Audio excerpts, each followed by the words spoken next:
Hi, nice to meet you. Hi. Hi, Dutsa.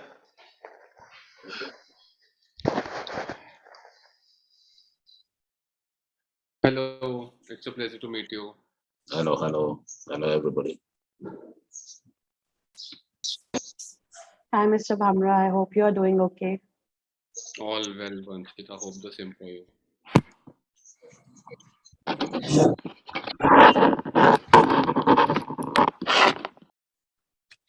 So let's just start today's panel discussion, shall we? Okay, great. Greetings of the day to everyone. Thank you for joining us. My name is Vanshika Tiwari. Let me welcome you all to this conference. So I'm really excited for you to be present here, and I'm really excited to present this session to a lot of people, a lot of aspirants, everybody. And I'm delighted to have you all experts on today's panel. And I'm looking forward for you all to share your insights on the theme mediation, a suggested resolution, a forced compromise, or an amicable settlement. I'm sure this session is going to be very insightful today, and I'll just take a moment to introduce everyone on the panel today.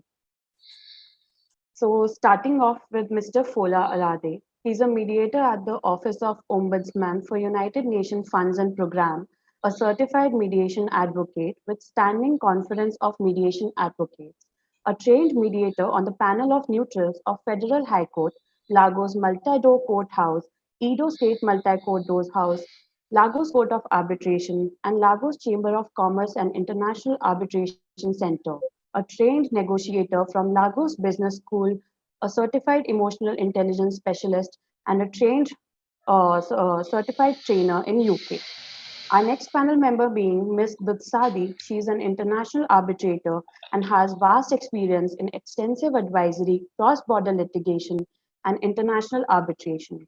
She regularly represents both multinational and local companies, individuals, as well as government agencies in various courts and arbitration institutions.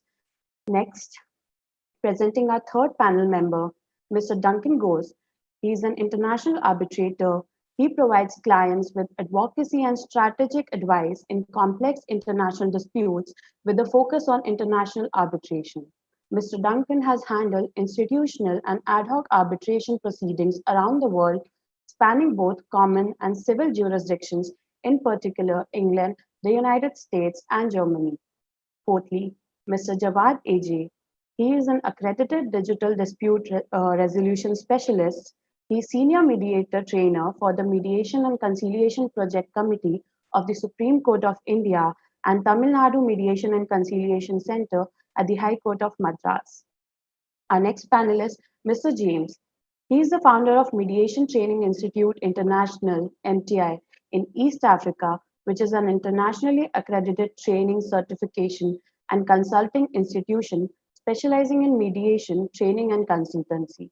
He works in partnership with international organizations to weave the mediation culture of dispute resolving into their system. Lastly, Mr. Param Bhamra. Mr. Bhamra is the founder of several initiatives in the space of mediation and law. He has over 9 published books ranging from criminal law, human rights, ADR, as well as IPR. Mr. Bhamra also has dozens of publications in various national and international journals on topics related to human rights, international ADR, and geopolitics. So, coming back to mediation, the debate of mediation being a settlement or a compromise is never ending. Often we get to hear mediation being labeled as a forced compromise, and at the same time, a lot of people argue in favor of mediation, naming it a settlement. Let's dive in this panel discussion today and get the views of our panelists. So, starting off with the most basic question here, I'd like to ask everyone. Many people argue that mediation is only a compromise. What are your views on that? I would like to start with Mr. Duncan, if he's okay with answering first. Yes, certainly. Thanks very much. It's a good question. Whether mediation is only a compromise, and I would say that the effectiveness of mediation depends on several things. The first of which is what you're actually looking to get out of it. So if you're looking to get if it's a binary result, if you're looking for something very specific, or whether there's quite a lot of gray area where there's room for interpretation and room for maneuver, and you and the other side can recognize that. And secondly, the context of the dispute is quite important. So, say for instance, whether the deal was a one-off, or whether you're involved in a long-term project or transaction, which could potentially be damaged, or the relationship between you and your business partner could be damaged by not going to mediation, or by not attempting to settle your differences in more of an amicable way. So I personally focus on supply chain disputes in the aerospace, rail, automotive, life sciences industries, among others. And of course, in these industries, what I see is that there are a lot of disagreements, but ultimately, taking a customer or supplier to court or to arbitration is a bell that cannot be unrung, and frequently spells the irretrievable breakdown of that business relationship, which can be quite a significant setback, because what we sometimes forget is that long-term supply agreements, much like large transactions, are worth a considerable amount of money over quite a length of time, and simply marching into court or going to arbitration where there would have been room to talk, to discuss, that's something that can't be taken back, and we can't forget about. I mean, in business relationships, there is a certain emotional element to every dispute,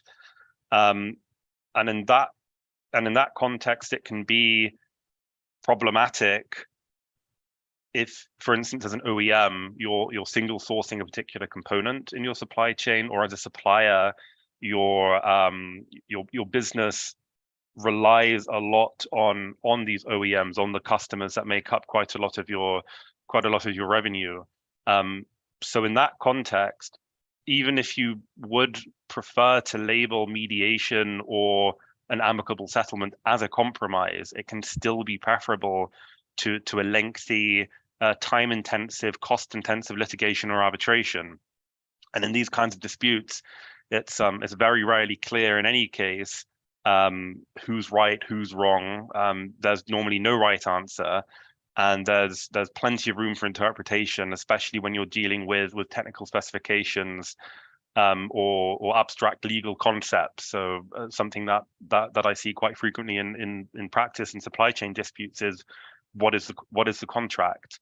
It's very rarely this one document that quite clearly delineates the rights and responsibilities of both parties. It's normally a patchwork of different documents made out of, for instance, purchase orders, order confirmation, side letters. So it can be a matter of opinion as to what makes up the contract anyway. So so in that case, that's my point. That's the point that I want to make, is that even if you would rather label mediation as a compromise, at least it allows you to get back to business more quickly, which is really what you want. And the third aspect I'd like to highlight is the timing of mediation or of amicable discussions. So parties normally consider, or are even forced to consider, mediation at a time when a dispute is at its rawest point. It's particularly critical, particularly acrimonious stage. And going into a mediation or going into settlement discussions, it requires a certain attitude from both sides, to want to set aside their differences and to continue to work together.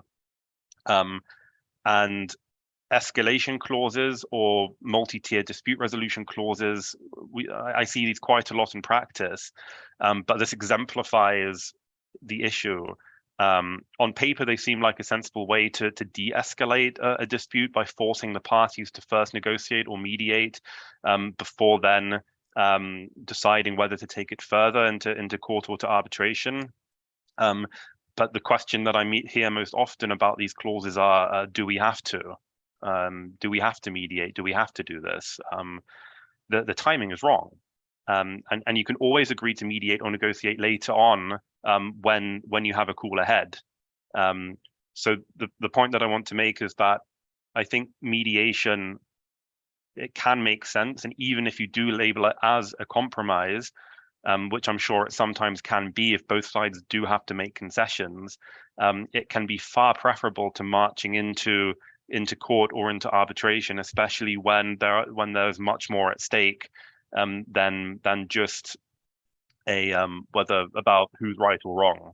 It can be about the health or the continuing existence of quite an important supply relationship.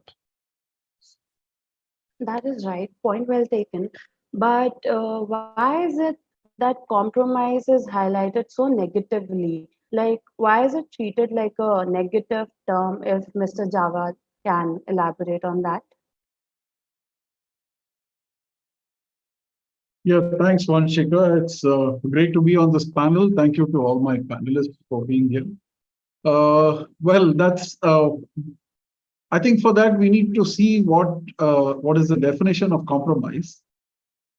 So, when you check the dictionary, actually, compromise means making concessions, giving up something. So, does it always have to be that way? Do you really have to give up something to be able to reach an agreement is a question. So from the mediation perspective, we don't look at mediation outcomes as compromises, but more as a collaborative process where it's more of a collaboration where you're able to reach an agreement. And that agreement is something that adds value to what you already have. So what's already on the table. So therefore, to say that, mediation as a compromise may not be a right way of looking at it or calling an outcome of a mediation settlement, a mediation process as a compromise may not be the right thing to do. Because it is a collaborative process where you move beyond your positions, you add value, you think about some out-of-the-box solutions, and you think of something that would be beneficial to you and beneficial to the opposite party also. So that is what you try to do in a mediation process. Therefore, compromise as such, the typical, I'm sure everybody would have heard this orange story where these two children were fighting for an orange.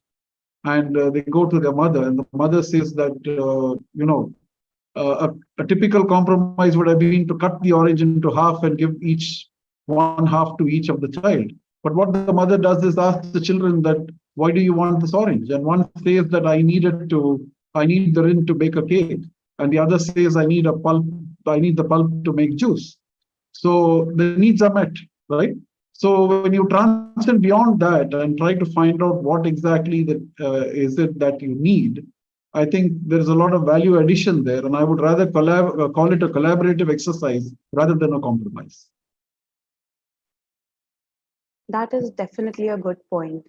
So do you really think that we can remove compromise? Like, why is mediation comes as a synonym for compromise? Why not settlement? Why not resolution? Why not name it amicable settlement or something? Well, see, we don't call mediation as a compromise. Perhaps in common parlance, compromise is used in terms of, like, for example, if you're reaching a compromise in the court, you file it as a memorandum of the compromise that you reached. A memorandum of compromise is filed before the court to tell the court that, look, we have resolved this matter. So compromise has different connotations, but from the mediation context, as I told you earlier, it is not called as a compromise, but rather the mediation itself is a collaborative process where both work together. So that's the job of the mediator, to highlight the interests of the parties and to move them beyond their positions and to help them to identify what they really need and to come to an agreement, which can perhaps be something quite out of the box. It may not necessarily be what exactly the parties set about getting, but something that they can really live with.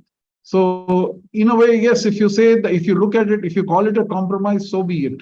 But I would not call it as a compromise. I would rather say that it is an outcome of understanding each other's needs and trying to meet each other's needs. So as Duncan also pointed out, perhaps it may even help to build the relationship back together and take you from the past and help you to focus more on the future as to how your future relationship is going to work out and what is going to be the kind of arrangement that you're going to be happy with. So you look at various facets of the conflict, and then you're trying to find a solution for that. So whether it can be called as a compromise from a very common parlance perspective, or whether we should really call it a collaborative exercise is up to how you look at it.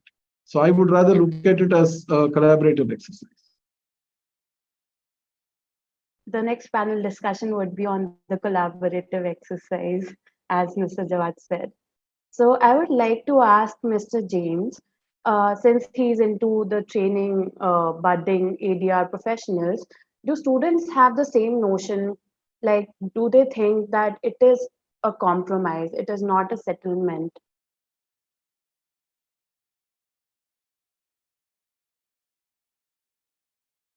I need to yes, thank you very much. I think I was muted.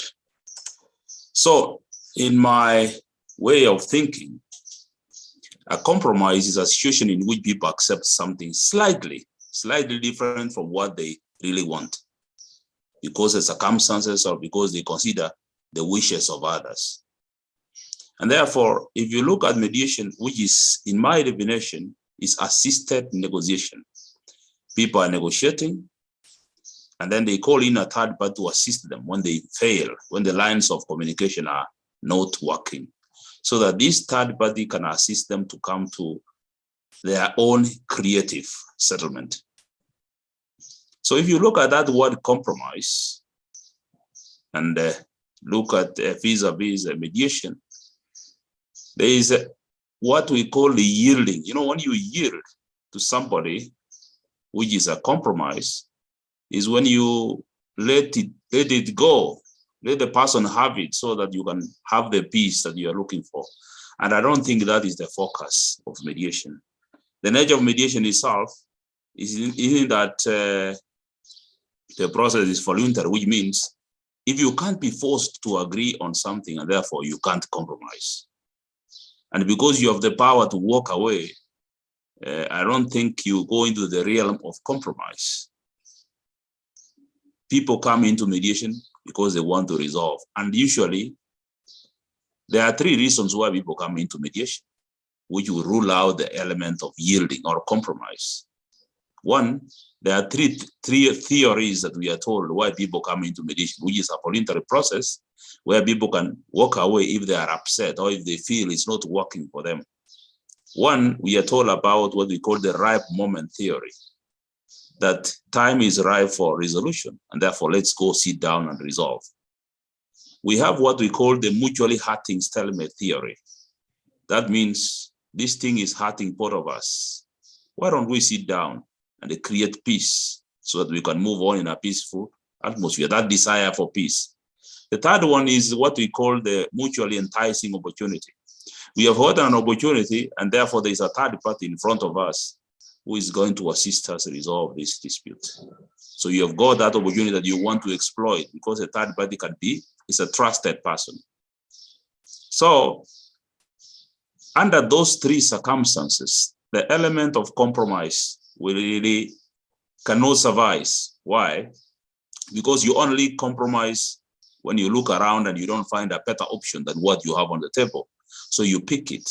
So in my opinion, mediation is totally not a compromise, because as one of us has just said, usually whenever there is a conflict or a dispute, people's feelings are hurt.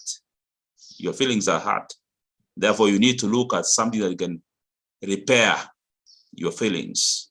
So there's a psychotherapeutic way or manner in which mediation comes in to alleviate the kind of hurt that we have been exposed to as a result of a conflict.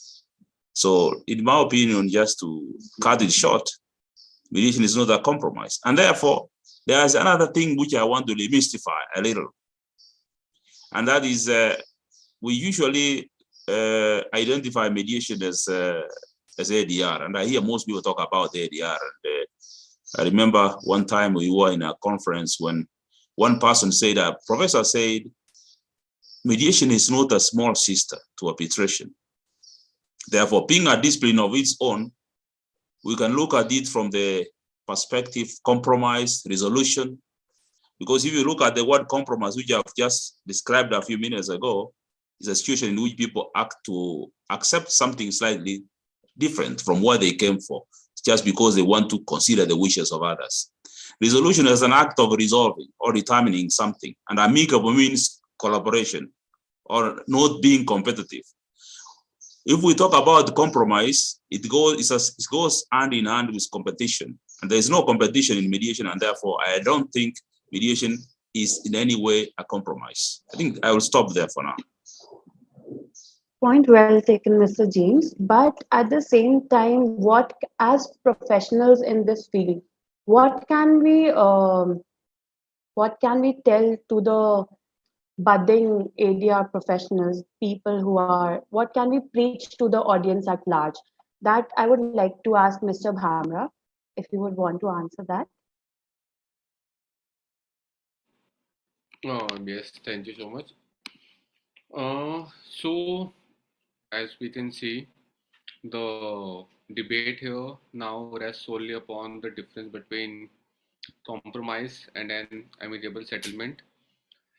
What I believe, as Mr. Javed rightly put out, compromise basically means making concessions, whereas in mediation we get resolution. There's the inherent difference being that mediation is a fully powered conversation, whereas compromise has a sole objective of resolving the dispute. Whereas in mediation we do want our parties to resolve the dispute, but in mediation we also focus on peace, harmony, repairing the relationship, repairing the bond that was broken during the, what do we say, the dispute. Regarding this itself, I had a deep discussion with one of the best mediator I know, Miss Kathleen. I guess she's in the audience right now. In her word, we need to change the narrative of the word that is compromise and redefine the meaning of both mediation as well as compromise. As compromise is nothing but a small strategy which is available to a mediator. As in, compromise is not a bad thing. It's supposed to be a last way resort for a mediator to end the conflict. A compromised settlement could also very well be known as an amicable settlement, but to ensure that the settlement is everlasting and self-ensured by both the parties, if the settlement uh, is an amicable settlement. If it's an amicable settlement, both the parties will ensure to follow the settlement and in order to not, breach the same. But if it's compromised, somewhere down the line, dispute can still find its way back to both the parties.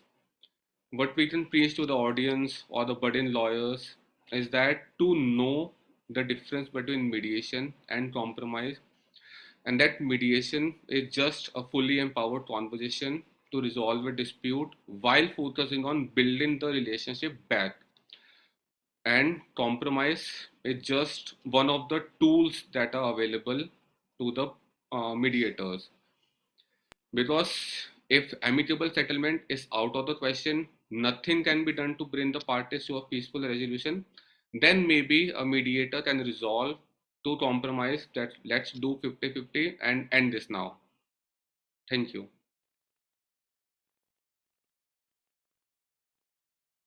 Okay, point well noted, Mr. Bhamra.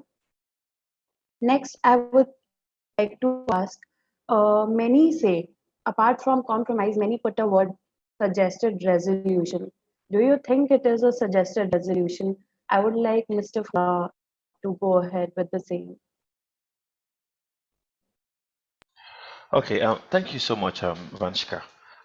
Where I come from on a lighter note, when they ask questions, we always try to respond back with a question. And I'm going to ask a question. Is life not a compromise?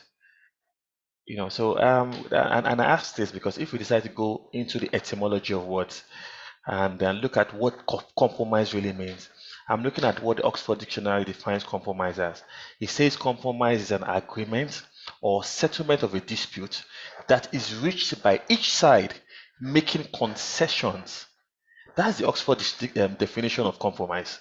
Now, when we now look at the synonyms of compromise, we have some words there that are also synonymous with mediation. We have agreement, we have understanding, we have settlement, we have bargain, we have middle ground, and we have middle course. So when we start off against that background, the question we now ask is this: is compromise in itself a bad thing? So, because Duncan said something, and I just elaborated it a bit. He said he Why? used the word. Duncan said something about the effectiveness of mediation, and I added something to it to lend credence to what I'm going to say. And it's this: the effectiveness of mediation is premised on the perception of mediation or conflict. You see, it's really, really very important to have an understanding of this, because within the context of what it is we're trying to achieve here, there are really no right or wrong answers. That's the interesting thing. There are no right or wrong answers, because you see, at the end of the day, our perception is our reality. Now, this is highly subjective. I don't see compromise as a bad thing, because I believe in life we have to make compromises. Same thing also has to do with mediation, and I think, and in my opinion, that should be one of the bedrocks of mediation. Because if at the end of the day parties look at the present situation of things vis-a-vis, I'll give an example. If you decide to go down the litigation, the number of years you have to spend to get justice and all of that, and you now look at it, okay, fine, we have mediation as an amicable resolution of issues. I decide to factor in time, I decide to factor in a business relationship, I decide to factor in a lot of things. Is that not compromise on its own? And invariably, how does that make it a bad thing? And I think it's also very, very important within the framework of this to also even put the idea of conflict in proper perspective. And most times I always say this: people tend to see conflict as a bad thing. Conflict in itself is not a bad thing. First of all, conflict is innate in man. We were all born with elements of conflict in us, which is why it is no wonder when you see two kids, two siblings having misunderstandings with each other. I don't think I've seen any human being that has never had a conflict with each other. So it now boils down to the question of why people see conflict in itself as a bad thing. The second point I must also add again is the fact that conflict is as old as mankind. We've had conflict since the days of mankind. And with all the agreements, with all the means of dispute resolution that has been in place up until now, conflict is not going anywhere anytime soon. And I think it's very, very important that if we're able to put the idea of conflict in proper perspective, invariably it's going to cascade down to how we then see mediation. So if I'm not going to bring it down to the question you asked, Vanshika, about seeing conflict as a means of suggested resolution, it is actually some form of suggested resolution, if you ask me, with the mediator being a facilitator of ensuring that both parties get within what is called a zone of possible agreement. So at the end of the day, if you ask me, it really all boils down to perception of how we see conflict, of how we see mediation, and or even of how we even see the idea of compromise. So I guess I'll just stop right here and hear what you have to say. Thank you. Okay, at the same time, you want to, as people in this field, you want to see that the client or both the parties at the same time are content with whatever the solution is. But many a times we do not see that. As my question would be, why is that? Why is there no contentfulness when we talk about mediation?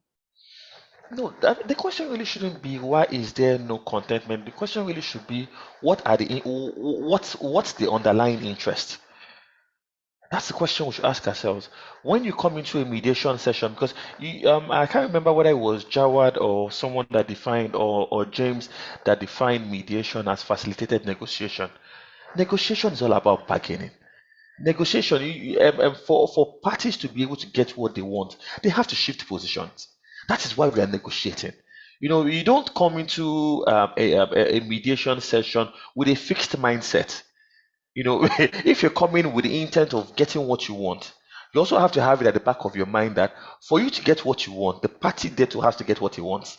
And for the other party to get what he wants, both of you have to keep shifting positions. You see, till you get to that place where I get half of what I want, he gets half of what he wants. You put both halves together, and you have a one. You see, and that right there is the bedrock of what mediation is all about. So there was something I wrote on LinkedIn, and Kira Destiny Prize, and really is a concept of free will. And it's also amazing when the generic words we use outside, like compromise. In life, we all make compromises. In life, we all concede to certain things. So it's always a bit of a concern for me now that when we are now having conversations like this within the framework of mediation, it suddenly becomes a bad thing. We make compromises in life. So why is compromise such a bad thing in mediation? Sometimes for me to get sometimes for you to get what you want, you need to concede to certain things. So when it comes under the umbrella of mediation, why then does it become a bad thing? And taking this conversation further, even the concept of free completely will. agree. Yeah, even the concept of free will, the fact that parties, the fact that we both can choose to agree to what we want, which is the essence of humanity.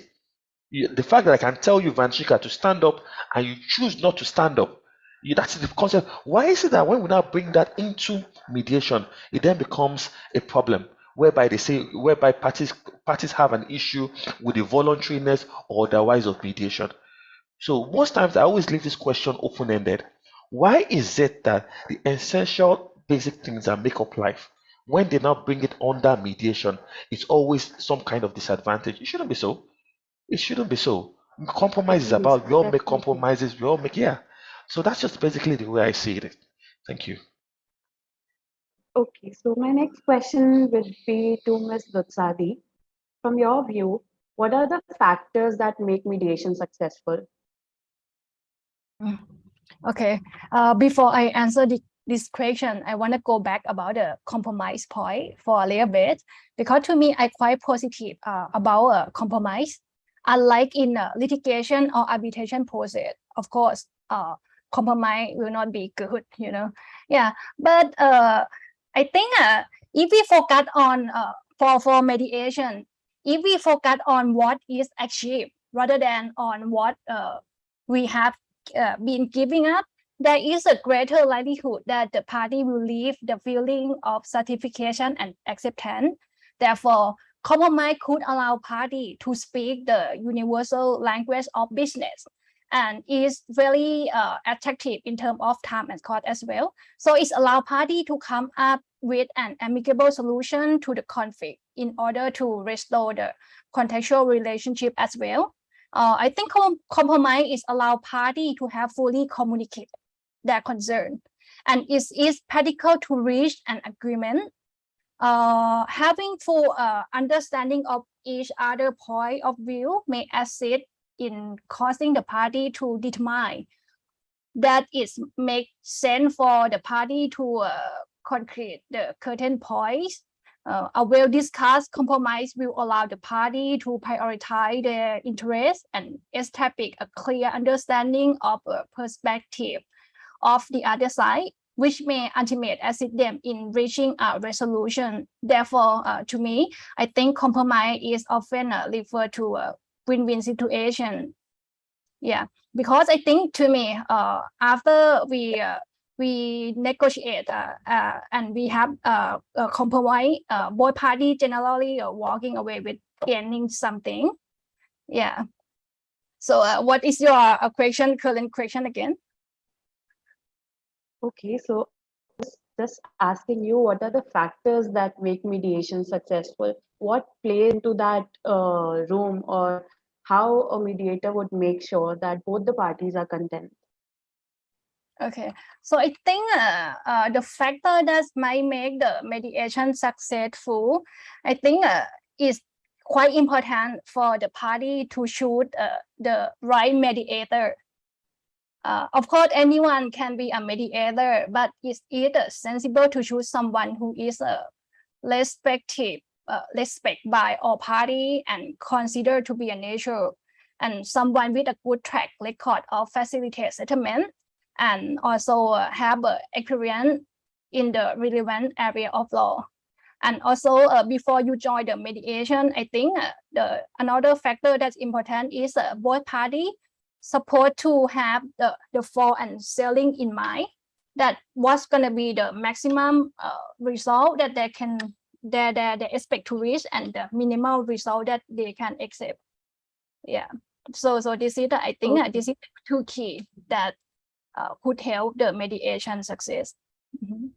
I agree. I totally agree. So there's this question from the audience, a very nice question from Gulnaz Kaur, and she's asking, how will law assure that no party is under pressure in mediation process?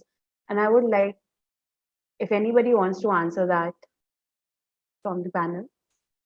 Maybe I'll just quote a little. If I understand that question well, I think they are talking about power imbalance.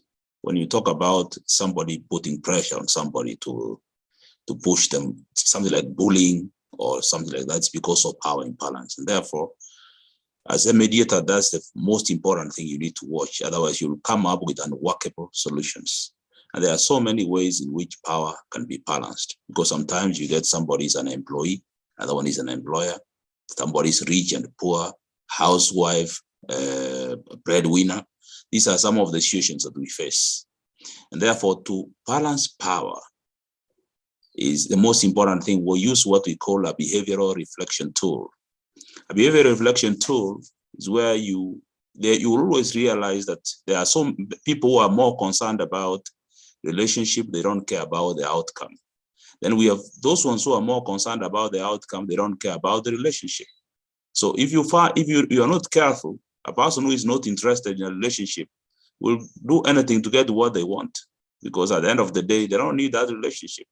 And a person who is not interested in the outcome, who is more interested in a relationship, will yield, all right, will over-compromise, and therefore they will come up with the solutions which they cannot be able to live with. Therefore, we use what we call a behavior reflection tool, where you reflect the behavior through a process we call mirroring. I don't know how I can explain it in a very short time, but it's important to take into account the issues to do with power balance. Make sure you balance the power as well to ensure your fair resolutions to disputes. Otherwise, the mediation process itself can really be abused by people who are more powerful, either financially or because they come from positions of influence. That's the comment I can give. Thank you. So if Mr. Jawad has something to add to it, I'll repeat the question for you. How law will assure that no party is under pressure in the mediation process? Well, I think one of the perspectives has been explained by James, that is, insofar as the imbalance in power between two parties is concerned. One more way of looking at that question would be to understand that, both parties are under pressure to resolve the conflict. Okay, so apart from the balance of power, see, why are they in mediation? They are in mediation because they want to find a resolution to the conflict that's ongoing between them. So would it not be true to assume that both are under pressure to find a resolution for their dispute? Now the question is, can the law make a provision to ensure that parties are not under pressure? The parties are under pressure even when they are before the courts, because through the courts they want a resolution. So that pressure is always operating on them. So how can the law ensure that parties are not under pressure? It's perhaps the one thing that mediator can do, apart from ensuring that there is a balance of power between the parties, is to assure them that this is a voluntary process and they have the freedom to walk out of it whenever they feel that they are being compelled to or forced by the other party to get into a compromise or we come back to the word compromise here because you are pressurized to make some concessions simply because the other party is more powerful. Okay, so it's for the mediator to balance, as James rightly pointed out. Of course, from the perspective of what happens in a mediation. In a mediation, both parties will be going through that pressure because they'll be facing the same kind of pressure, and there is a need for them to resolve this. Therefore, they might be feeling pressurized depending on the how important the subject matter of the dispute is for them to resolve. So we have next. Yes. I think Fola has his hand up. So. Oh, yes, I do. I was Yeah, okay. addressing Yeah. the same. Yeah, very quickly. So as always, I just have a different angle to this question. Now, there's this saying I like to say so much that the process is the content. Now, there's a reason why mediators are trained, and there's a reason why when a mediation session is going on by trained mediators. Because there has to be a process to part of it. That's normal. There's also a reason, and these are the certain steps that are being put in place. There's also a reason why from when the session starts up until when you get to the agreement, to the point of settlement, which is usually in an agreement, that agreement takes upon the life of a contract. Now, these are the certain steps that are being put in place by the law to ensure that no party is under pressure. Which is why more often than not, when parties sign agreement under duress, they can actually claim non-ex factum. There are certain things that are in place that ensures that if at any point in time, upon the execution of an agreement, you can prove that you were under pressure to sign that settlement agreement, there was a misrepresentation of some sort, that settlement agreement can be varied. It can be varied. So these are certain stopgaps that have been put in place to ensure that no party is under pressure in any form of mediation process, bearing in mind that the end product of a mediation session, if successful, is a settlement agreement. The settlement agreement is a contract. A contract duly executed by both parties with the understanding that they know what they are both executing. So these are certain stopgaps. So once parties can establish the fact that they entered into this agreement and there is no pressure, so you see, so that's the way it works. So this more or less is the way law also works closely with mediation. So I just thought to just add that to what Jawad and James said. Thank you. Definitely, I completely agree to you. And there's this next question from Kushagra Baveja, and he says, as far as mediation is concerned, I'm personally fond of, but what I have observed that disputants don't enter with the mentality to resolve. Rather, it's just a delay in justice.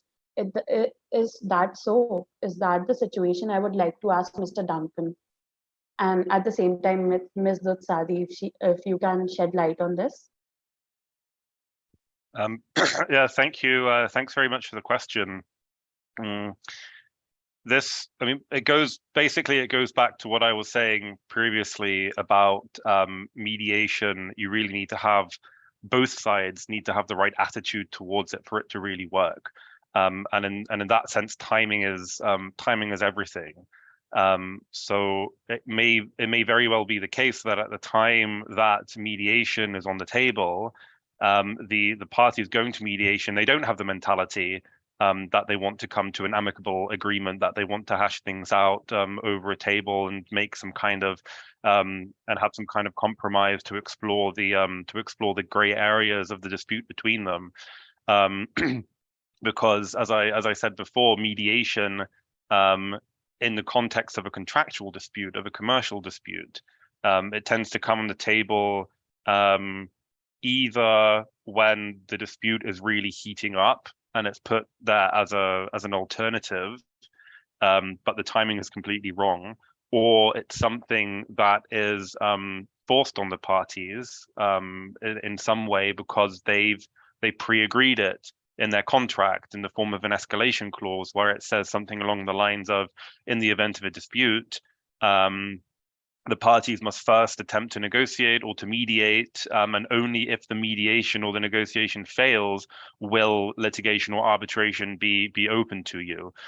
So in that case, we would frequently not enter a mediation with the idea of actually using it to its full effect. You would just be going through the motions and waiting it out until such time as you would be able to then call it quits and say this hasn't worked. Now let's go to court or let's go to arbitration. And as we've been discussing today, that's really not the spirit of what mediation is. I mean, mediation is a mentality and an attitude. It's not necessarily just a process for resolving disputes, because it's based, of course, on consent. It's entirely consensual. If you don't want to do it, you don't have to. For instance, So, if you want to go to a court, then you frequently don't have a choice. You can be pulled towards a court to a court, whether you like it or not. But mediation is something that you have to consent to. So in that respect, yes, it can be just justice delayed, as you put it, but only if you go into it with that kind of mentality.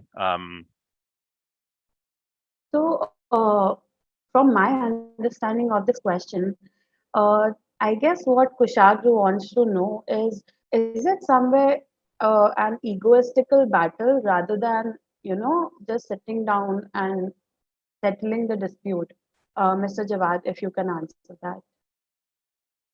I think Kushagri's question is perhaps based on the context of court annex mediation, because in India, for instance, in the Civil Procedure Code, we have Section 89 which mandates mediation, or mandates one of the ADR methods that are prescribed in that section. And oftentimes we find, because I'm a mediator in the court annex mediation program, and we find that people come to the mediation just because they have been asked to go there. That is one of the reasons. The second reason might be that, they have the cases listed before a bench where the lawyer counsel feels that, this bench may not be amenable to the particular issue. And maybe against, you may get an adverse finding before the bench. So you get it referred to mediation and then, protract it for some time and then take advantage of the delay and wait for the judge to change, the bench to change, and then take it back to the court without reaching a resolution. In both these contexts, what I have found is when parties come to the mediation table, if the mediator explains the process to them, what we technically call as the mediator's opening statement. Because I have found that parties sometimes come to the mediation room and they tell me that, look, we are not interested in the mediation. We don't know why we have been sent here. So when they say that, and I tell them that, okay, if you can just give me 5 to 10 minutes of your time, let me explain to you what this process is all about. And if you're still not happy with it, you can always go back to the court. And when I explain to them about the voluntariness, about the confidentiality, about they being in the seat of power, where they can resolve the dispute themselves, when I explain all this, they say, okay, fine, let's try it. Let's go ahead with it. So that is one context. The second context, which I said, is where the lawyers, try to protract the matter by, avoiding a particular bench. And there again, sometimes as mediators, we have to be alert to that to see whether there is really any scope for a resolution through the mediation process, or whether the parties or the lawyers are just playing along just to delay and protract the matter. So the mediator's alertness helps. And, many times, even where people come with that intention, does it have to do anything with the non-bindingness of mediation, like the non-enforceability? No, it's not the enforceability. See, in the court context, whatever agreement that is reached goes back to the court and it becomes part of the judgment of the court. So a decree or a judgment is passed by the court in terms of the agreement that is reached. I'm talking about the court annex. So therefore, people sometimes, even when they come with that ulterior motive of protracting, when they realize the benefits that they're going to be getting out of it, and when they see that the discussion can perhaps yield some better results for them and cut short the process of litigation, they reach a resolution in the mediation itself, notwithstanding the fact that they have come with some ulterior motive to the mediation table. So we find both these contexts, operating in the mediation. Okay, so once they're convinced that they're in a seat of power and they're able to decide, they opt for resolving the dispute through the mediation. So I see But in Mr. Kola. in private mediation, because the parties have to have an agreement between them that they wish to go for mediation, the question of people being unwilling to come doesn't arise. They are willing, therefore they come. That is definitely there. So yes, Mr. Kola, I saw your hand. So my simple response to this is mindset. You see, people will continue to do the best with what they can. If they know better, they will do better. It's everything about the enforceability, the concept of mediation is basically based on mindset, and infused into mindset again is the concept of culture.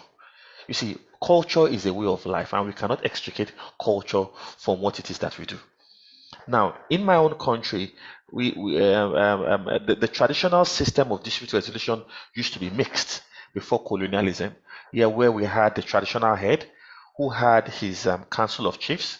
So usually, what they do is that when there's a problem, the community comes to meet the traditional head. The chiefs would listen; they would deliberate on it. Then they hear what he has to say.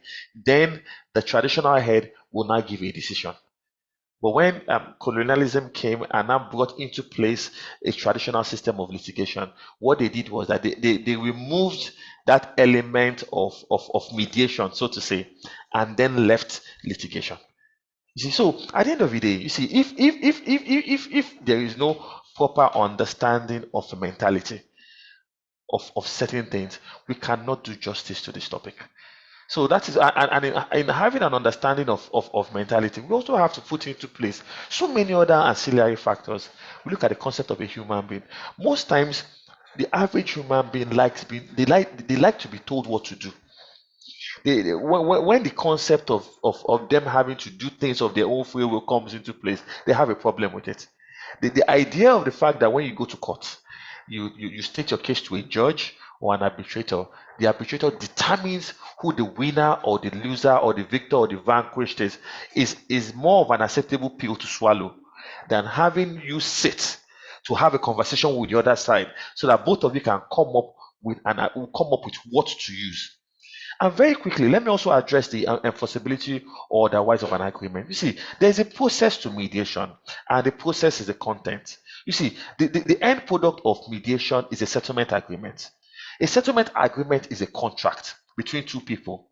At the very least, a contract is enforceable between both parties.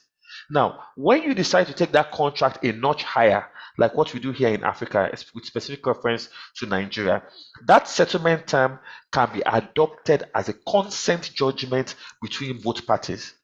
So most times, I always ask, so where then does the element of non-enforceability come into mediation? So where then? So, and I also very quickly before I go is this issue of the process. People say mediation is not binding, and I always ask a question: is the process of anything binding? Litigation is not. The process of litigation is not binding. What is binding in litigation is the judgment. While trial is going on, the trial is not binding. Arbitration is the process of arbitration till you get an arbitration award. It's not binding. So exactly same thing with mediation.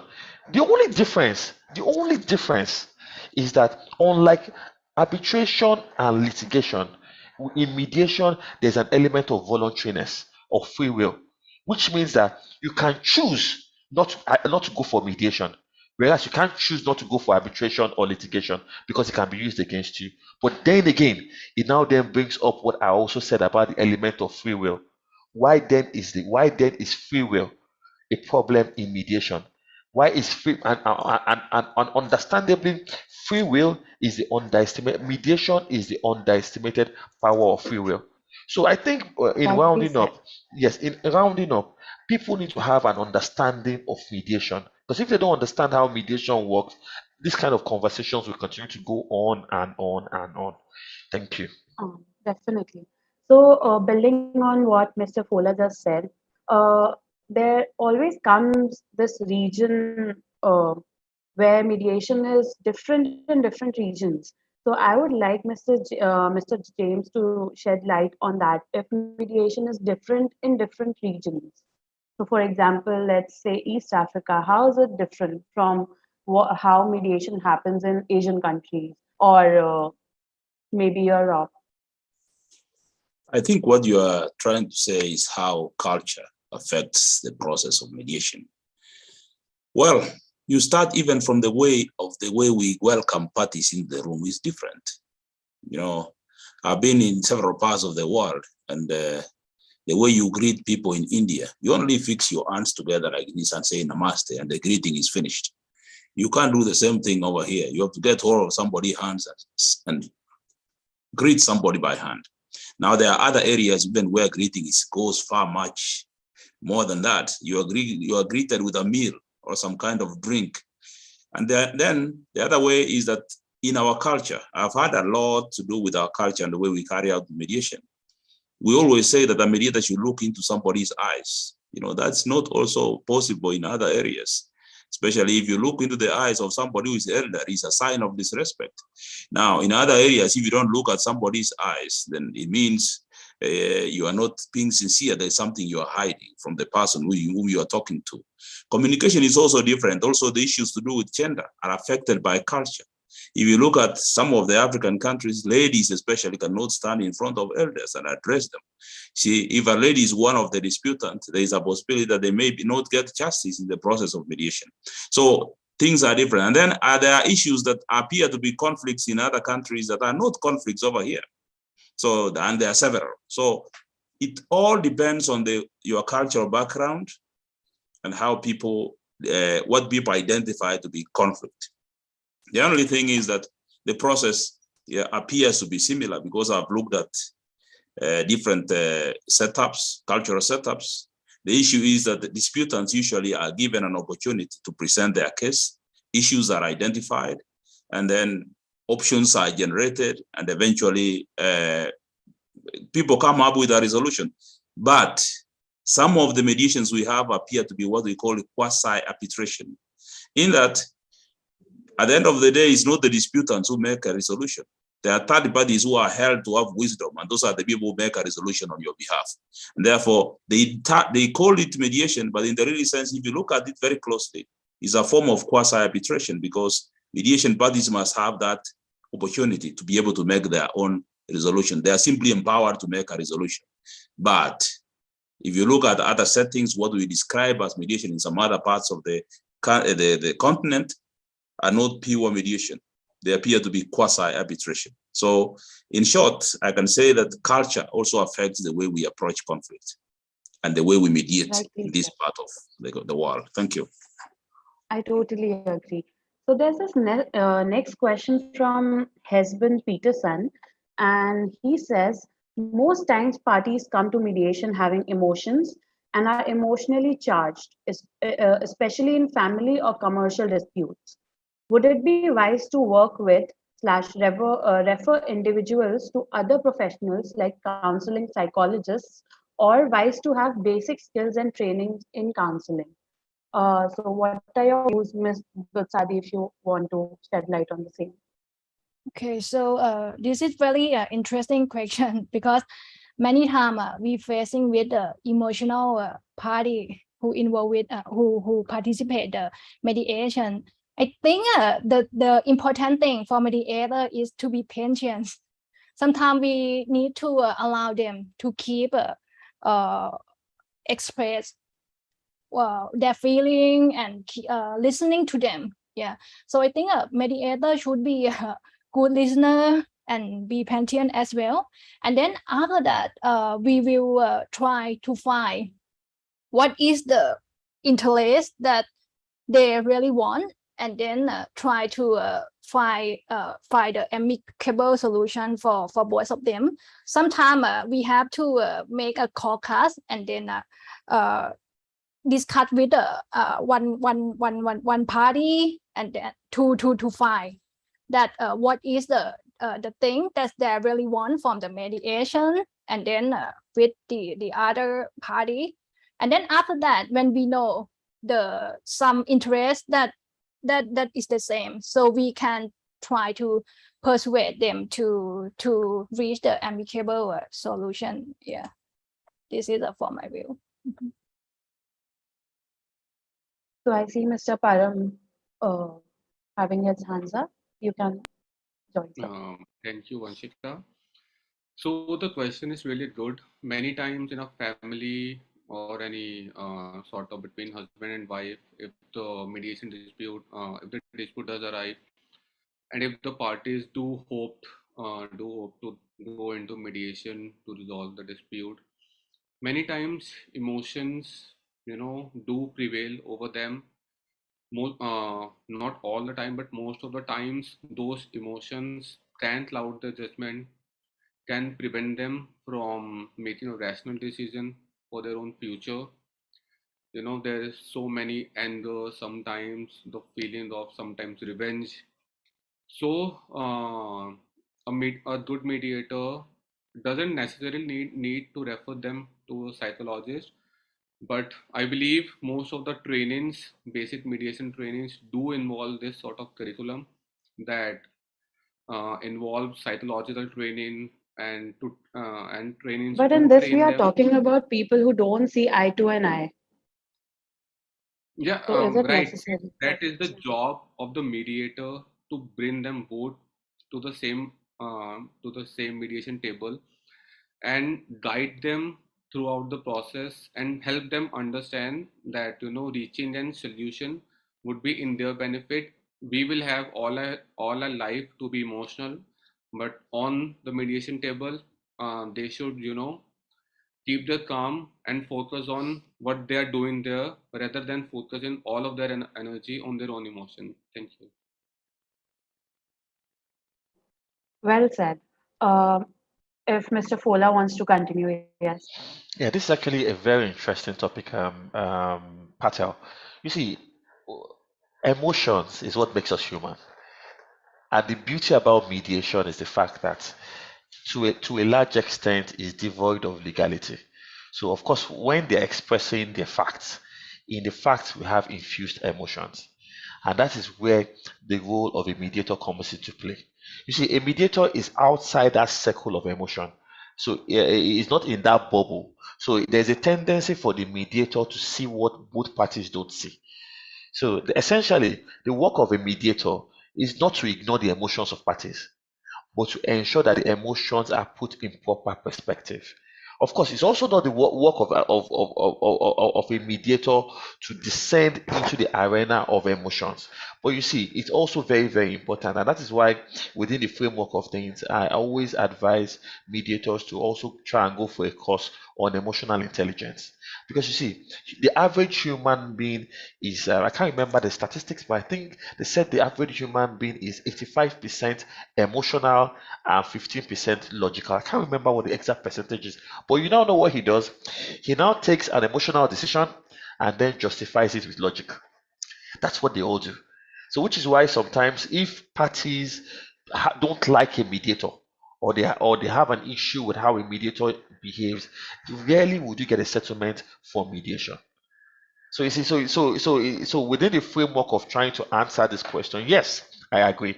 You understand? Mediation, emotions is very, very important in mediation, but it should also be managed. And it's also very, very important for professionals to also have basic skills and training skills sometimes in counseling, especially when you are handling family disputes.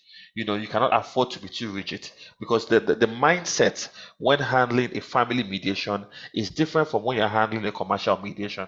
With a commercial mediation, you're dealing with contract. Of course, they're being handled by human beings, but it's a bit different when you're handling family emotions. So yes, emotions, yeah, they're important, and they should be put in proper perspective. Thank you. Yes, Mr. Jawad, if you would want to continue. I just wanted to add to what Fola and Param have already said. See, the thing is, every conflict has got two components to it. every dispute. One is the substantive issues that might be between the parties, and the other might be the way they feel about it, the way they're looking at the conflict and they're looking at each other. So what is normally believed is that any dispute resolution process should be able to provide three kinds of satisfaction to the disputants. One is the procedural satisfaction. That is, the process that you follow should be an effective process. It should be a fair process.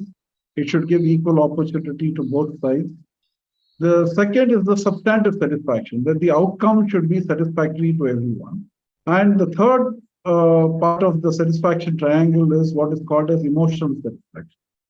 I think perhaps I'm sure the other panelists would agree with me that when you look at all the dispute resolution processes that we know of, litigation, arbitration, and mediation, perhaps mediation is the only process that gives a scope for providing that kind of emotional satisfaction. And one of the techniques that mediators are trained in is what is called as active listening. Sometimes listening to somebody empathetically can be quite a cathartic experience for the speaker.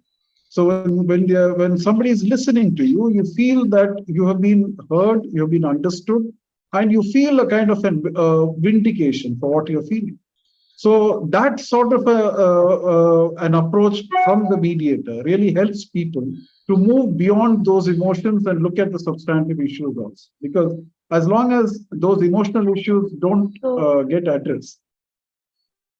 Yeah, yes. Is that why we call it a suggested resolution? As in, to who gives the suggestion? Are the parties welcome to give suggestions at the same time, or is it just the mediator who's suggesting? So why is it called suggested resolution is what I would like to know from Ms. Butsadi. Maybe Mr. James can join in. See, the suggested resolution, if you call it, it's a very loaded term. So because basically what we believe is that facilitative mediation, there is no suggestion from the mediator as such on how to resolve it. The mediator may work with the parties to brainstorm or to have thought showers about different options, but mediator will never suggest a settlement because the fundamental basis of mediation is what is called a self-determination. It has to be a resolution of the parties by the parties and for themselves. So therefore, to say that it is a suggested resolution may not be the right way of looking at mediation because there's no suggestion in mediation. It's completely the parties, how they wish to resolve the dispute between themselves.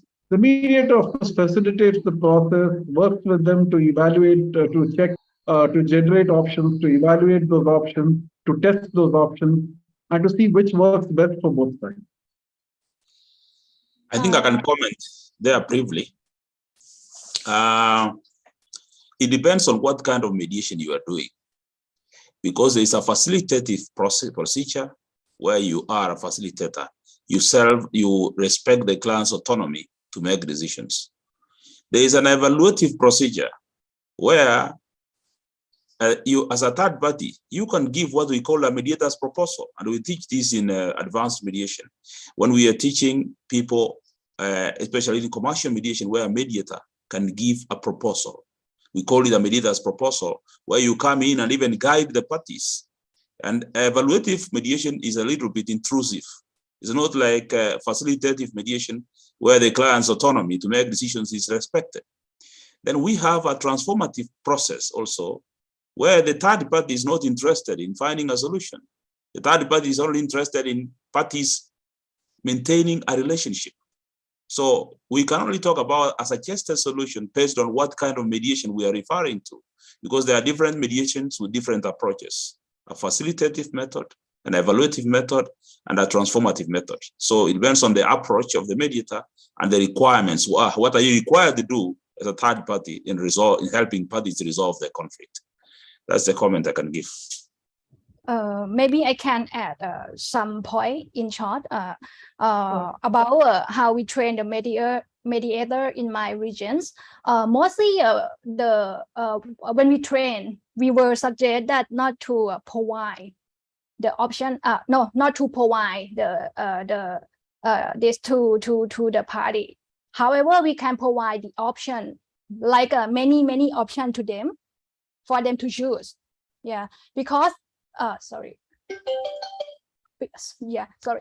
Because if we okay, sorry.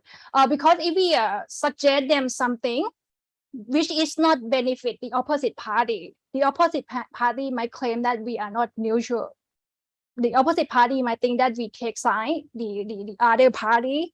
That's why we are not suggested to suggest the solution to them. But the thing that we can do is provide like a many options for them to choose. Yeah, this is for my regions.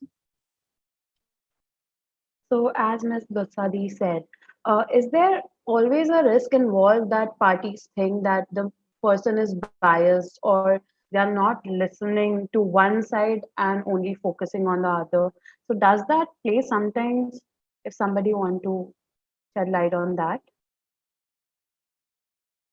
Okay, so it's a given that a good mediator would have been taught how to balance. I don't want to use the word emotions, but to be able to position himself as a neutral, which is why in my country we use the word mediator and neutral interchangeably, even though there's a discussion that can a mediator really be truly neutral.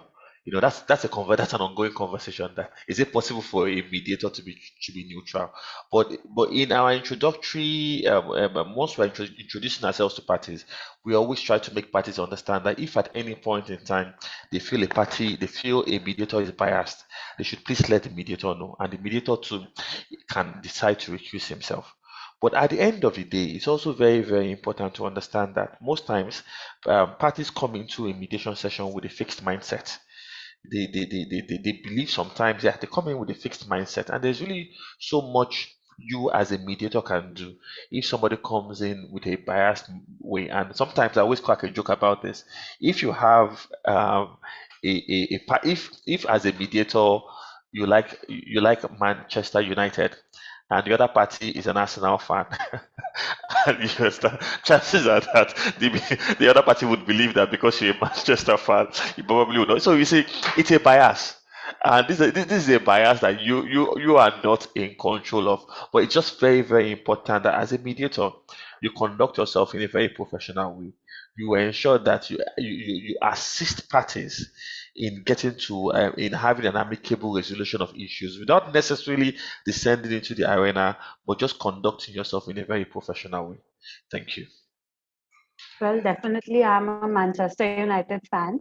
Having said that, as we say that it is an amicable settlement, so I would like to ask Mr. Duncan at the same time, Mr. Jawad, to shed light that how amicably parties can resolve it. As suggested resolution may not be the right terminology for it, but I would definitely like to ask you if amicable settlement can be put next to mediation.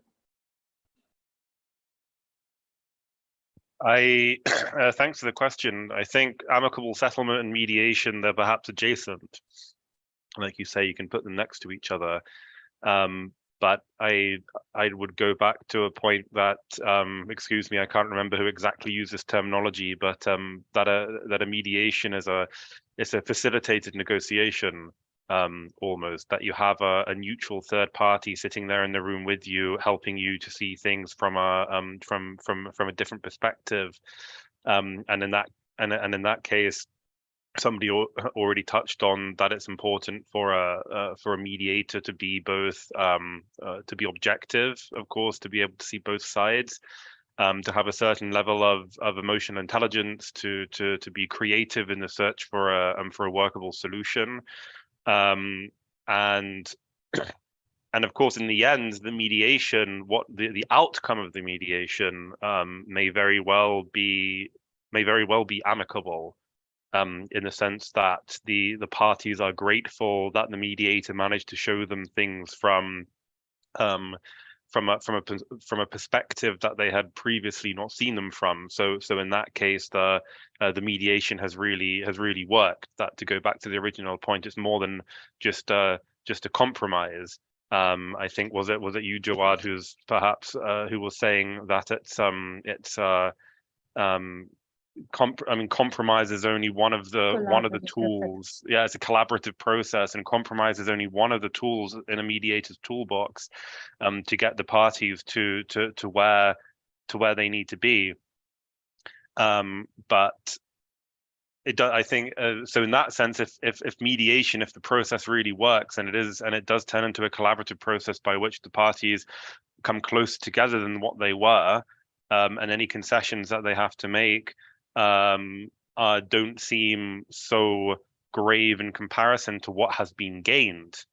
To go back to my original point of these quite long-term relationships where going into an adversarial process like litigation or arbitration would cause the complete breakdown of the relationship. I mean, if that can be saved, then I think you could say that, yes, the outcome of a mediation can be an amicable settlement, because in the end, the friendly relationship between the two parties is preserved. However, there is, of course, the other outcome where the mediation does lead to an outcome. It does lead to a settlement, but it's not necessarily amicable in the sense that the parties realize that, yes, this outcome is better than going to court or going to arbitration, but it's not necessarily what either side wanted. And in that case, the mediation has had an outcome, it has had a settlement, but I wouldn't necessarily describe that as an amicable one. It's more of a settlement of necessity than anything else, perhaps to keep a project going, or to keep a transaction going, but there's still some feelings of animosity perhaps in the room. So I think I agree with the other panelists who said that, yes, mediation is a process and it can have a number of different outcomes, and an amicable settlement is just one of those outcomes. But building on that, saving relationships and all of that, is it really fair?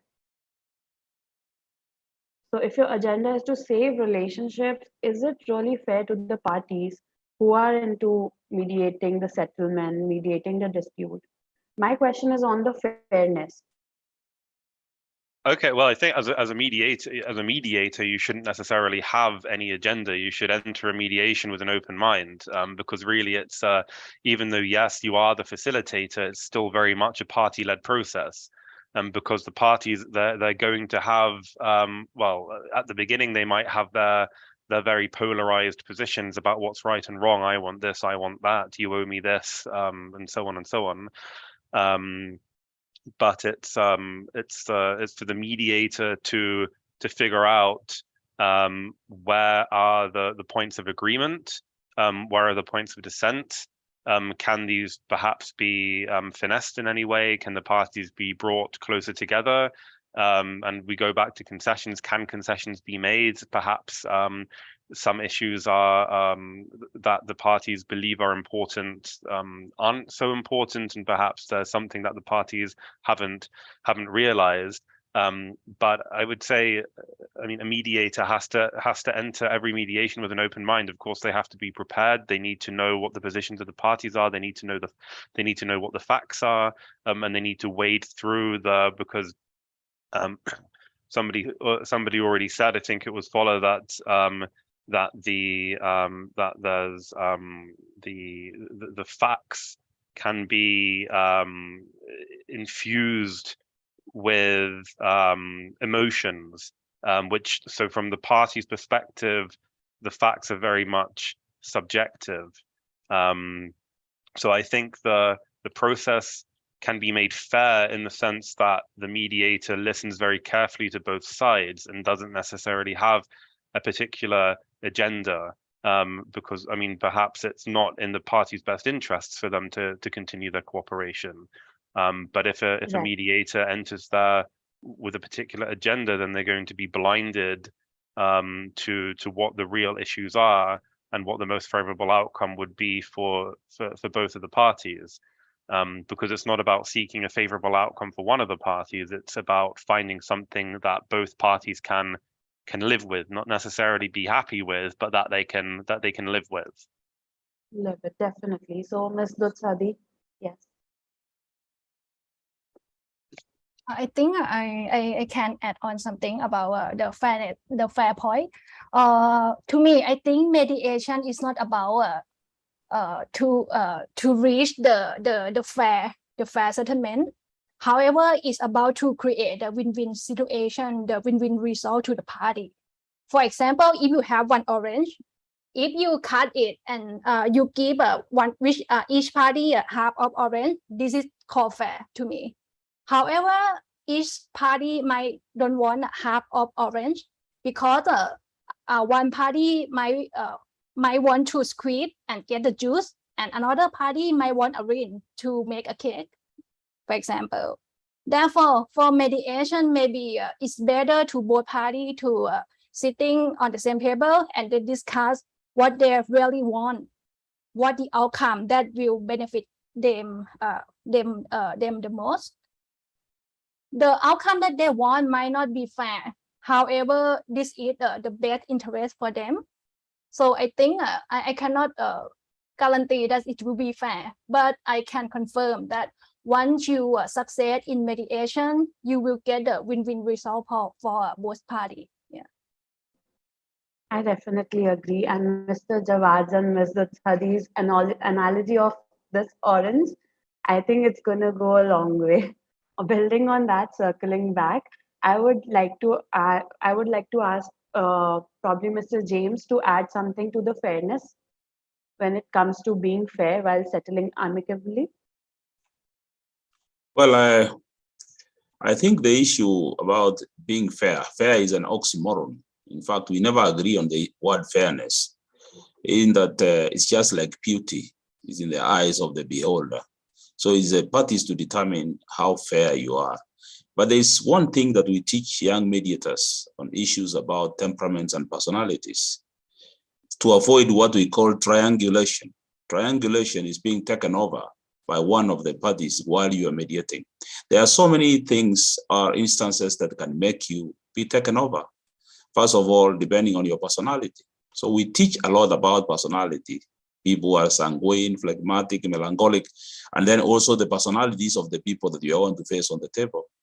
We also teach you on how to good communication skills, because sometimes you are mediating and somebody can even attack you, make a comment that attacks you as a mediator.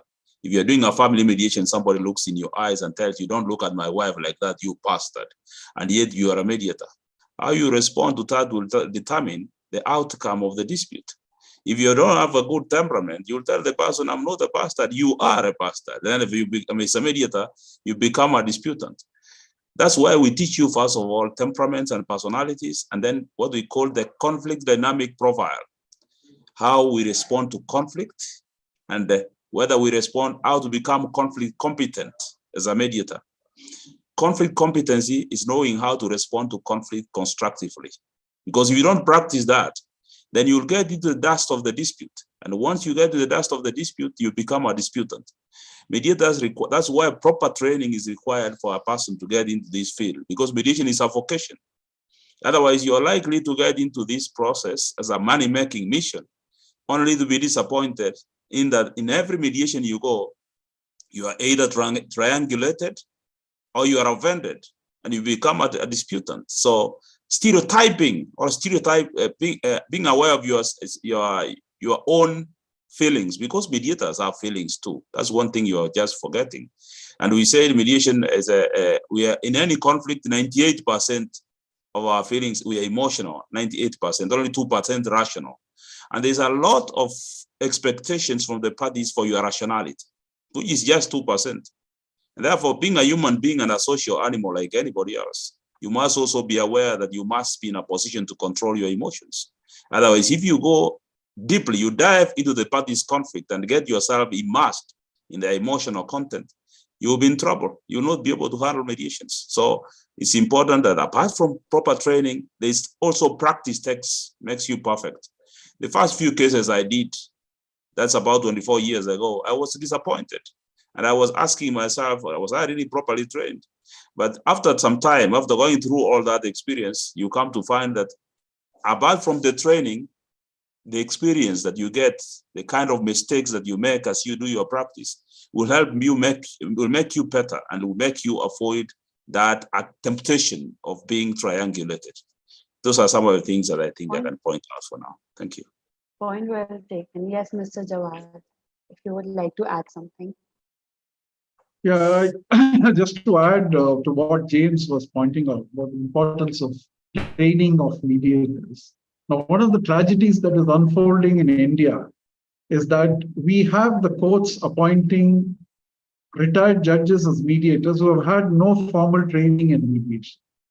So I just want to emphasize that why this training is important, because ultimately it all depends on the process expertise or the skills that a mediator possesses. And that can come only with training. Like how is the process designed? Because there are different, as James also pointed out, that there are different styles of mediation. Now, basically what mediators do is they follow a very structured process where they try to understand first what is the substance of the dispute, what are the emotions that the parties are going through, what are their perceptions of the dispute. Then slowly, by a process of skillful questioning, challenge those perceptions, help them to look at things from different perspectives, look at the dispute from each other's perspective, identify what are the issues that need to be resolved, then facilitate the negotiation process. Now, this has to be, undertaken step by step. You cannot, without understanding the whole story, you cannot just jump into negotiating the substantive part of the dispute.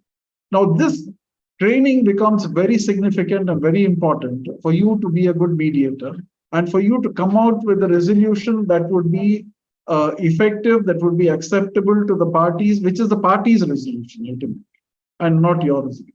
So unless you move the parties from their position to understanding what their interests and needs are through your active listening skills, through your negotiation skills, as a facilitator of the negotiation between the parties, the outcome is not going to be something that would be satisfactory to the parties, and in all probability, the mediation itself may fail. Now, this is something which needs to be realized by policy makers, like, for instance, the courts. Now, when courts keep appointing retired judges as mediators, the process of judging is completely antithetical to the concept of mediation. Because in mediation, you're completely non-judgmental. You don't, as Fola also pointed out, I may be a supporter of Manchester United, but I'm not going to debate that, or I'm not going to dislike a party just because he supports some other team, or like Barcelona or something. So I may have my own religious beliefs, I may have my own ideologies, I may have my own values, but am I going to bring those into judging the other person for what they stand for or what they believe in or what they are feeling about? Now, this is something that we need to remember, and we need to understand that mediation is a completely, it operates in a completely different paradigm from an adjudicatory process. So this, unfortunately, is not being understood. And that is a big challenge that we are facing. I don't know about the other jurisdictions, but in my jurisdiction, this is one of the biggest challenges we are facing. Definitely. As somebody has mentioned from the audience, as much as mediation could be an inborn skill, it is a practice based on tools, skills, techniques, and knowledge. And Mr. Hesbin has again asked the question, how can a mediator continue upholding all the above at the same time be competent? What can be said about the young enthusiastic mediators who are fresh from schools? I think as Mr. Param Bhamra and Mr. James are in the training field, maybe they would like to shed light on this. It's very clear from what Espon is saying that what I disagree with him is that mediation is not inborn. In fact, we made that mistake when we were trying to enlist, or we are trying to appoint court annexed mediators. And there were so many arbitrators appointed because they believed that somebody who has done ADR can as well mediate. A big mistake, because mediation is not arbitration. So if you are trained as an arbitrator, you cannot mediate in the real sense as a professional. So he has talked about skills. Skills have to be imparted. There has to be proper training to enable a person to resolve this. Now, the other thing I'm saying, appointing retired judges to become mediators, that's the same mistake that we did here. And then you had people issuing directions in mediation, telling people, if you don't bring these documents in today, tomorrow you'll be punished. You are issuing directives instead of persuading parties to find resolutions. So mediation is usually very highly misunderstood in so many jurisdictions, to an extent that a person who has been trained as a reconciler or an adjudicator or an arbitrator believes that they can still mediate. Wrong. A mediation is a discipline, a serious discipline that requires parties to be properly trained, because you are getting into parties' issues, parties' problems. You know, in litigation and arbitration, we are talking about substantive issues. In mediation, we are talking about emotional and pseudo-substantive issues. If you have not gotten a specialist training on how to handle emotional and pseudo-substantive issues, then you will be messing up people. You see, you come in, when it comes to, there are stages in mediation, and I'm sure most of you understand. There is a stage where we generate options.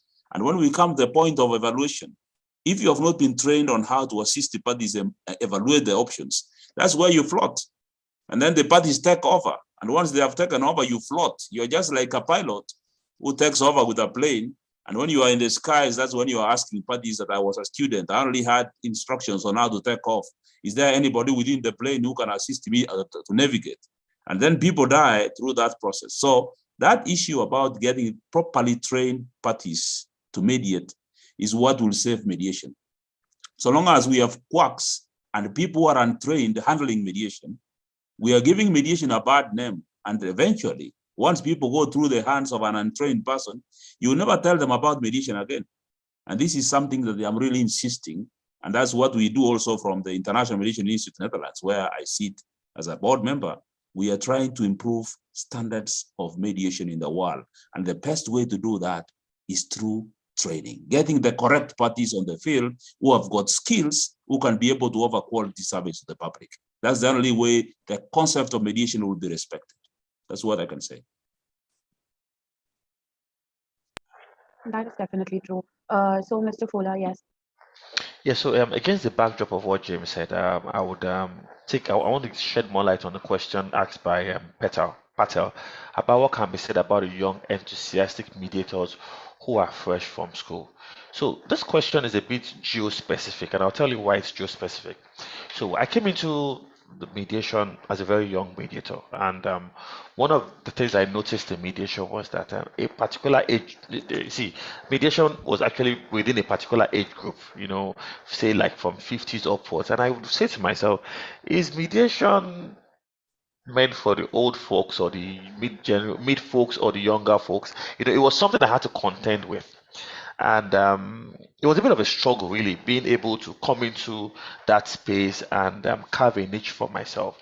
And against the background of that too, and in trying to encourage young people coming into mediation, I've been able to do a lot of dissemination online, and I also have a mentorship group of over 160 young mentees from across Africa. Basically, what do we do then?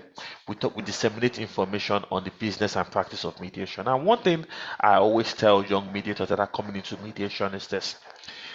First, you must come into mediation and think of being a specialist.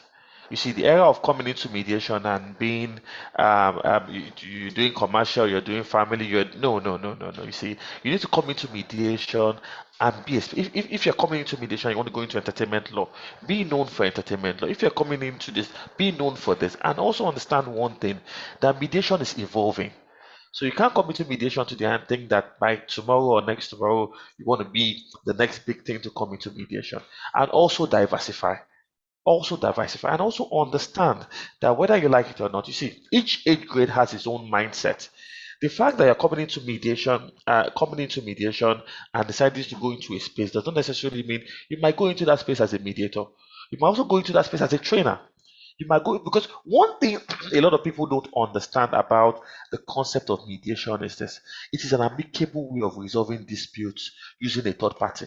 It does not, it might not necessarily come off in that way, But understand the concept of mediation.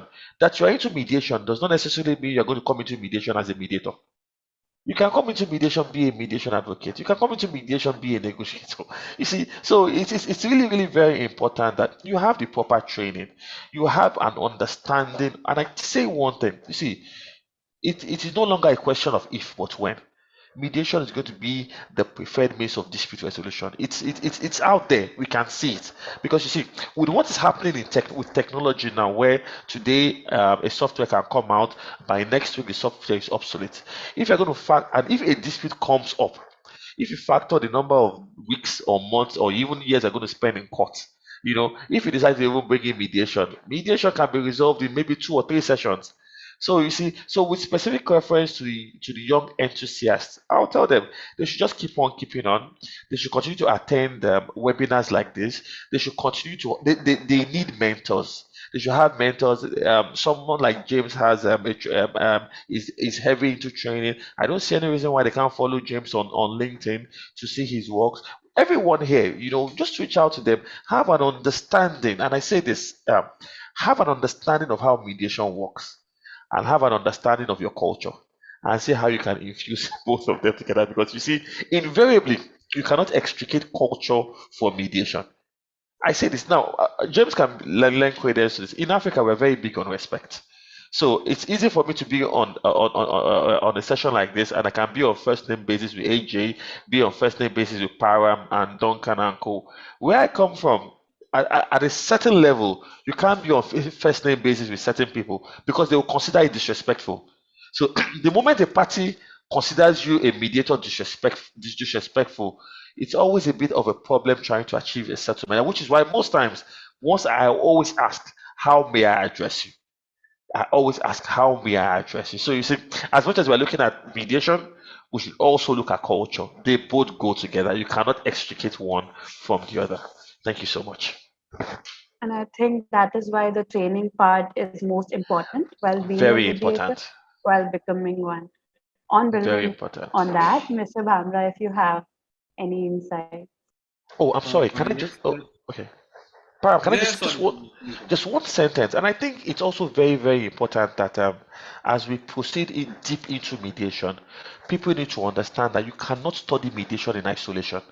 There's so many things that come around mediation that makes you a super mediator. First of all, emotional intelligence. Second, negotiation. Third, soft skills. You see, if the person, because you see, one thing about mediation that people don't understand is that you're not dealing with law stricto sensu. We're talking about interpersonal relationships with people. So there are ancillary soft skills that make you a very, very, very good mediator. So within the framework of what I just tried to explain to the young enthusiasts, yes, go into mediation. But when you go into mediation, dissect mediation. Look at some of the things that make you a good mediator and then accentuate it in negotiation. Nothing stops you from going for a course of negotiation and every other thing. So that way you have one solid body that works. Thank you so much, Param. I just need to get out of my head before I forget. Thank So you. just building upon James and Pola, I would just keep this brief.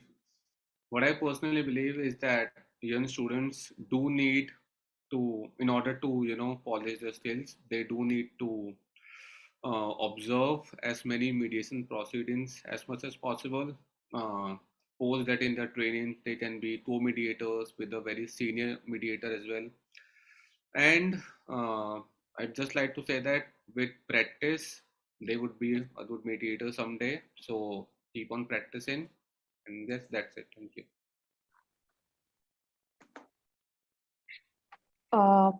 As we are very near to the end of this panel discussion, let's take up few questions from the audience. So somebody has asked, what are the kinds of disputes where mediation must be encouraged as a viable mode of dispute resolution instead of arbitration? So if anybody would like to answer. Basically, sorry, Param, please go ahead. Yeah, I'll just keep this brief. It must be family matters where you should proceed to mediation rather than, well, I don't think there would be much scope for arbitration in family matters, but I'd say that in family matters or the sensitive matters, you should proceed with mediation rather than litigation, because as I said earlier, it would give a chance to build the relationship back and start the healing process. Duncan, do you have anything to add on? Yes, thank you. I wanted to say that I'm not sure about must be encouraged, because I think it always varies from case to case. But one type of dispute where it might make sense to encourage considering mediation is shareholder disputes. Because in my experience, these kinds of disputes between shareholders, or any kind of corporate dispute between shareholders, directors, and so on, can get very very messy, very complicated, very expensive, very quickly. It can spawn all manner of parallel court arbitration proceedings, interim measures, and so on. And with that in mind, depending on the particular case, it might make sense to encourage the parties at an earlier date to all sit in a room together with a mediator, and to really think about what the issues are and how these can be resolved to for the benefit of the company in the end.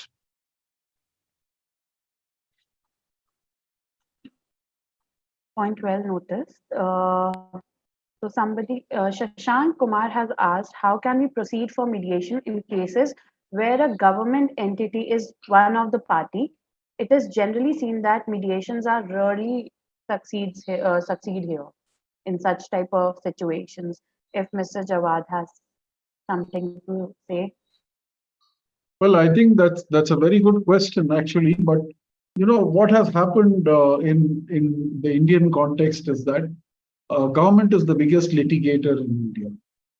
If you look at the pending cases before the courts, you will perhaps find that more than 50% of the cases are where the government is involved. Now, there are many contractual disputes. There are many disputes where there is a violation of civil rights. The scope is very wide.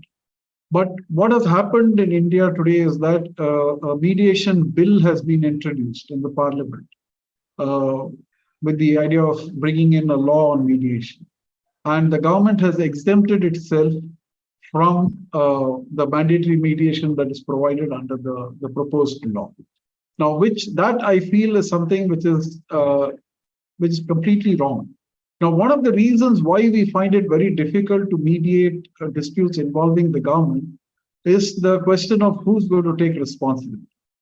Because usually a low-rung official might be deputed for the mediation, and he or she may not be in a position to take a call on the dispute. And there's always the fear that, perhaps some future audit or some questions might be raised about why this agreement was arrived at. I would like to share a personal experience here where, there was a dispute raised by some workers of government sugar mills. So they wanted parity with different kind of sugar mills being operated by a different group. So what happened was the government official who represented the government in the mediation asked for a private session, and he said that, sir, look, their claim is very fair. But the problem is we cannot concede the claim because it will set a precedent. We would much rather that the court decide this rather than we agreeing to it, because if we agree to it, it will open the floodgates of similar such claims. Now, this is where we get stuck. And one of the biggest problems is, taking responsibility for deciding how this should be resolved, because, the pecking order goes right up to the highest level. And the lowest level official always has that fear that today, if he decides something, he may be called into question later on by his higher-ups. Now, if some mechanism can be introduced where mediation should be, because, for example, in the US, I'm told there are many federal statutes that mandate mediation. Now, unfortunately, we don't have that in India. So if mediation is made mandatory and some mechanism is provided where some assurance can be given to those who are appearing in the mediation on behalf of the government, of some immunity for taking whatever decisions that will be in the best interest of finding a resolution, I think that would encourage mediation. But unfortunately, we don't seem to be having a chance of that from the government stand insofar as the new proposed law is concerned. So that is a bit of a dicey issue, but I think the government has to be involved in this dialogue for the purpose of ensuring that the government also becomes a part of the mediation process. I can add some short thing from my regions. When the government entity will enter into the mediation is quite limited in Thailand, because sometimes it's caused it's caused a doubt for the public that the mediation occur because of the corruption or not. Because in some case, if the government tend to win the case, why the government enter into the mediation and then haircut some debt for the private company. So in Thailand, to prevent this kind of doubt, so we quite limit, and it's barely see the government entity enter into the mediation process. Yeah. Okay, just the last two questions I would like to ask. What should, it is asked by Ushagi Baveja again. What should be the approach when one as a mediator enters the room of mediation? May it be any dispute, may it be any case. Is there any difference of approach as per the problem? Okay, there's really no one size fits all when it comes to cases in mediation. So more often than not, I'll start off on the premise of the fact that we are all trained to be mediators. Then based on our interest and specialization, we then decide to take a particular area. So it's more like being taught how to drive a car, and then choosing the type of car you want to drive. Maybe you want to drive a Mercedes, you want to drive a Lexus, you want to drive a Daewoo. So within the confines of what I just said and this question, if you're going to handle a family mediation, most family disputes have high levels of emotions at play. So everything matters when it comes to family disputes. So you cannot use an approach of coming into a family dispute without acknowledging the emotions of parties involved. Now, when it comes to commercial disputes, it's a bit different, because you understand that more often than not, the foundation of any dispute, most commercial disputes, have to do with contract. But you see, so once you're able to, so the starting point most times when it comes to commercial disputes might be the existence or non-existence of a contract. But when it comes to family disputes, you have to keep digging. You have to keep digging. You keep asking questions, going round and round and round until you're able to identify what that issue is. And more often than not, some of the issues might go as far back as even before one other party decided it. So I think as a mediator, it's really very important that you have an understanding of the fact that when it comes to disputes, it's really not a one-size-fits-all, and so within the framework of that, you cannot decide to have one approach that you feel would work for family, will feel would work for commercial. So based on whatever dispute you have, just try and look for the best approach to handle it. Thank you. So the last question from my end would be, do we consider mediation as justice-based process or a solution-focused process? That would be my question on my end. Both. So is there a little bit of justice involved, or is it just solution-focused? Okay, can I go first, James? This is actually a very interesting question. Thank you, because I asked this question once, and mediation is not justice. That's the funny thing. Mediation is not justice. I think within the framework of mediation, it's funny. Mediation is what both parties want it to be. And I'll give you a typical example. If I go into a contract with you, and at the end of the day, your the contract was supposed to be 5 million, and for reasons best known, I want to concede to 2 million. Is that really justice? That's not justice. That's because both of us have agreed to what it is, and so it's not really neither here nor there. But more often than not, the bedrock of mediation really has to do with what both parties think it is. Even if the mediator shares the contrary view, it is not his place to say that, and also this also takes us back again to the concept of compromise. How we view compromise, whether we say compromise as a good thing or a bad thing. But at the end of the day, it's really what both parties want. So, but there's also a thin line between what both parties want and also the principle of equity. So your question really does not have a direct answer. It all depends on how you look at it. So I wouldn't see mediation as justice and solutions. I would just, because if it's going to be justice is that there was a breach of contract. You understand? Even if you are going to vary, let us vary. So for me, it is not justice. It's a personal opinion. It is not justice. It is what both parties So think it is. Mr. James would Thank you. quickly add. I think mediation is affordable justice, because if you look at when there is a dispute between two people, now there are a few things that we need to look at from that dispute. One, once people are busy resolving the dispute, we have conciliatory gestures that tend to inhibit the aggression of the opponent. We have a desire for peace. People want to have peace so that they can go beyond it. We have the talking key, or we call it catharsis. And then we have what we have just said about known as inhibitory reflex. What we want to put behind us is the injustice. When we pursue all those four sections, we want to put injustice behind us so that we can have a peaceful life with the adversary, with our counterparty after that. So we look at it as affordable or cheap justice, because when we go for justice through an adversarial process like arbitration or mediation or litigation, yes, one I usually tell people is that when you go to court, none of you wins the case, none. And I've demonstrated that several times, that when we go to court, all the people, even after judgment, people who walk out of that court, both of them are losers. Let me tell you how you have lost. One of you has lost the case, the war. The other one has lost the battle. And one of them is celebrating an empty shell.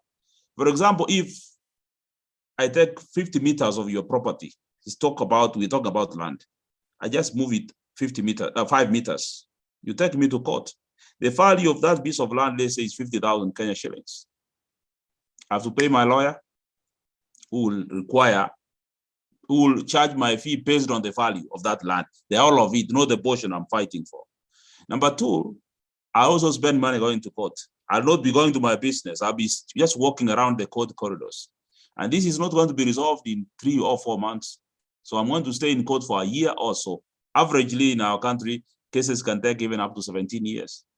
So by the end of it, what the court will say, it will make a decision that it was wrong for this person to take the 5 meters of my land. And then I'll be given back my land with a small compensation, which my advocate, my lawyer, will eat because he has taken too much dealing with that. So what you have gotten back is your 5 meters of land or 5 feet of land. The lawyer has eaten much of your money. You've spent a lot more money going to court. You've spent your time. There's emotional trauma. There's everything. So you'll be celebrating an empty victory. So at the end of the day, I completely agree. what we tend to look at as getting justice through the court is just a false, it's an illusion, a completely total illusion. Where justice indeed found is in mediation, because we settle our issues faster. And then once we have settled, you may not get everything that you wanted, but the little that you get is something. It's better. They always say a bird in hand is worth 2 in the bush, because you don't know in which part of the bed the judge is going to wake up that day and either dismiss your case. So you are safer with something you get now, and that is better justice than something that you cannot be able to determine a few years down the line, not knowing whether you will also be alive or not, because we die every day. Thank you. Rightly said. Yes, Mr. Jawad, if you want to add to that. Yeah, I think James explained everything very lucidly. I just want to say that, just a different way of putting what James has already explained. Justice according to law, does it necessarily translate into justice on the ground, is the question that we need to ask us. Because what we have done is we have defined rights and wrongs. We have created institutions which are supposed to be rendering justice. Now, it takes its own time, it takes its own cost, it takes its own toll on our time, resources, on our emotion, on our mental well-being, everything. And when we finally get the relief, is it the relief that we really need? Is it something that we really expected to get? We don't usually get that. So this concept of justice according to law needs to be revisited. And why can't somebody do justice to, like, why can't I just do justice to myself? By deciding for myself that this is going to make me happy and let me accept this and be happy with it, right? It's going to be my decision. Why am I giving the authority to somebody else to decide what is right for me?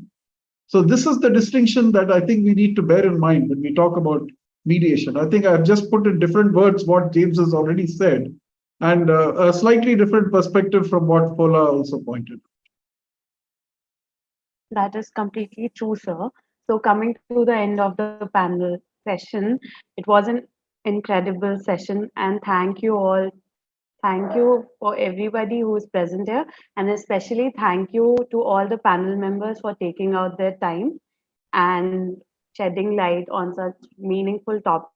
Personally, my takeout would be learning new vocab, learning new terminology, being what Mr. James said, affordable justice, or Mr. Jawad, who called mediation a comparative settlement, or Mr. Duncan saying it as focused negotiations. I think we have all learned new stuff today, and it was a real pleasure to interact with you all. Well, thank you so much, Rashika, and thank you so much to everyone. I've learned so much, especially the word affordable justice, James. I really like that. I like that word. Yeah, it's been an awesome session and and a mind blowing one at that too. Thank you, everyone. Yeah, thank you so much. Bye bye, bye bye, everybody. Bye, Bye. everyone. Thank you. Have a great day. Thank you.